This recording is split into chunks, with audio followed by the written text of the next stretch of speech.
Hi folks, back again with another Autism Life for Autistic People comments video. Today I want to cover two because they were both from the same commenter in the same post. So I'm just going to quickly have a look at what she said. Okay, so she has talked about miscommunications, covered that in a previous video. I might not already have posted it at this point, so that is coming if I haven't. She talked about why enjoying a routine doesn't make her a boring person and how she wishes that her neurotypical partner could understand that. So let's just talk about why is routine an autism thing, and why is it not only an autism thing? Okay, so what do we mean by routine? Well, this could be something as like big and like controlling, regulating, as having a daily routine where you do the same things in the same order every day. It could be something as loose as, if this happens, then I do this. If the weather is nice, I go for a run before I start my day. If I feel sweaty when I wake up in the morning, I start my day with a shower. That sort of conditional sort of thing. For me personally, I do have a routine. In the morning, I always get up, have breakfast, have a coffee, go to the toilet, brush my teeth, all of those things that we all do. But I never, ever, ever skip breakfast. And if I do, it makes me really anxious. Why do we do that? Okay, basically, anxiety. Autistic people are very, very much prone to anxiety. And if you are always frightened by the chaos of the world around you, there's always a lot of sensory information coming in that you struggle to process in order to be able to keep up with everything in every single moment. If you feel like you don't understand the people around you, or you live in a not very autism friendly environment, then there's a lot of things that could cause you to feel anxious. And one instinctive way to do it is to reduce some of the chaos with order. And one of the best ways to create order in the chaos of life is a routine, or at least rules, like those conditionals. If this happens, I will do this. Creating rules, creating routine is a way to create a feeling of safety, to get rid of that anxiety, to get rid of the fear of the chaos around you, so that you can have your safety net, you can have your safe space, you can have your bubble. And it is essential for dealing with any sort of uncertainty at all. For example, I work, right? So in the morning, I have to eat my breakfast and do all of my other routine things before I go out to work, because it sets me up for a good day. If I get to work and I have not brushed my teeth because I was going to do it when I got there, then I will take my public transport, worried that everybody is going to smell my breath and they'll think I'm disgusting and they'll make comments about it, and I might get passive aggressive stuff from people, or that I'll see somebody that I know and then they'll want to have a conversation and I'll have terrible breath and I'll feel embarrassed. If I go to work without having breakfast because I plan to have breakfast while I'm there, or I'm going to skip it and just have lunch or whatever, then okay, so I have a health condition that means that I might pass out because of low blood sugar. But that aside, I would still be spending the entire morning anxious. I would still be like feeling like something is missing in my life, and I would be noticing the physical sensation of hunger in my stomach, and it would really distract me and bother me and upset me. So these routines, then the specific things in the routine, the specific things in those rules, are associated with causes of anxiety or causes of calm. Either you're doing it to address a cause of anxiety, like making sure I have breakfast and brush my teeth so that I'm fed and smelling nice when I'm around other people, or you're doing something preemptively that makes you calm in the first place so that you can go about your day without feeling anxious.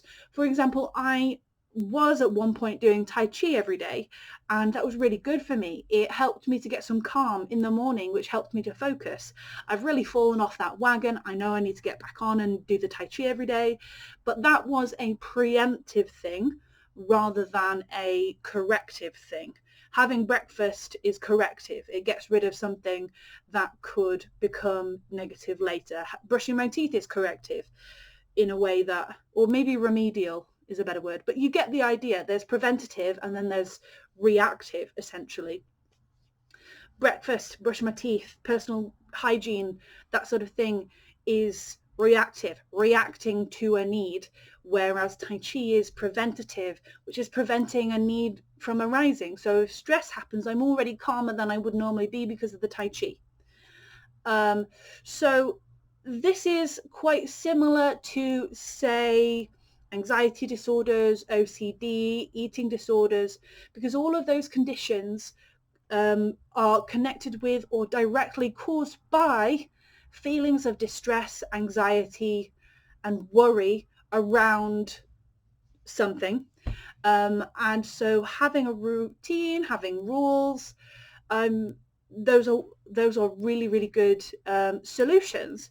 And if you have ever done CBT, you know that CBT is all about creating if-then type rules, or creating routines, and at least bringing things into your mind that, I feel bad when this happens. What can I do to prevent it? What can I do to react to it, to correct it, whatever it might be?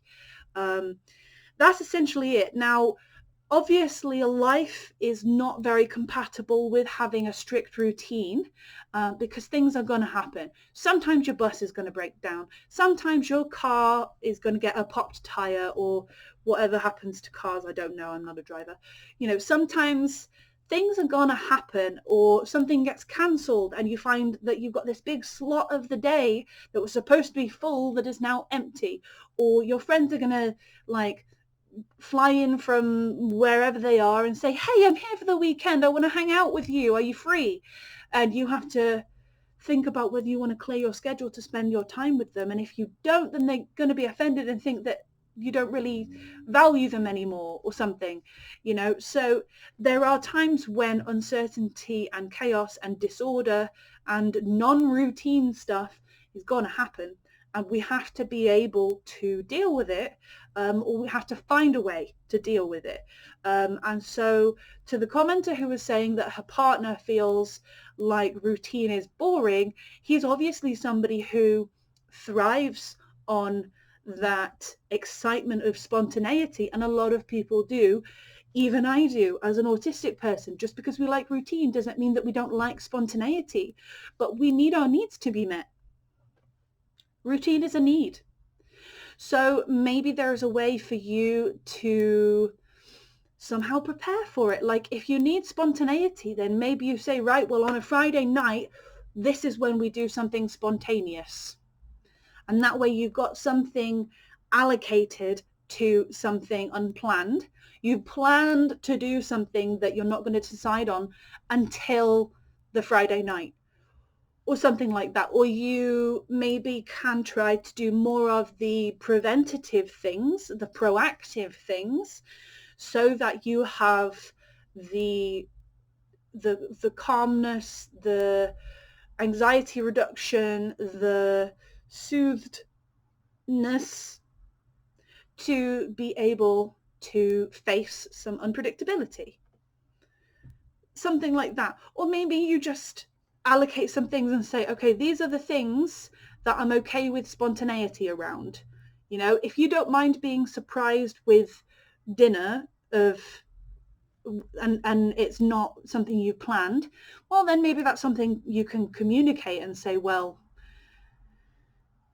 we can do literally whatever, and we can have surprises, and we can go out for a spur of the moment meal or something, because after 8 p.m. I don't really care what happens, because by that point my needs have already been met earlier in the day, or something like that. There is a way for autistic people to be spontaneous and chaotic and exciting and whatever else it might be. It's just that our needs to be met first, because that's what a need is, right? And we just have different needs. And in some cases we might have more needs than somebody else does. And that's okay. That's okay. That's normal. That's fine. And if you're meeting them with a routine or with some other behavior or option or measure or I don't know what the proper word is at this point. I'm really tired. My coffee is running out. But if you have a way to get your needs met, then you're going to be more able to do the spontaneous things if that's the type of person that you are. I've run out of steam. Thank you for listening. Again, please comment. I hope that this made sense to you. Again, PhD student, this is based on my knowledge, not just on personal experience as an autistic.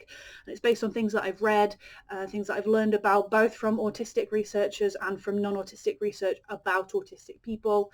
Like I said, run out of steam, so I'm going to go.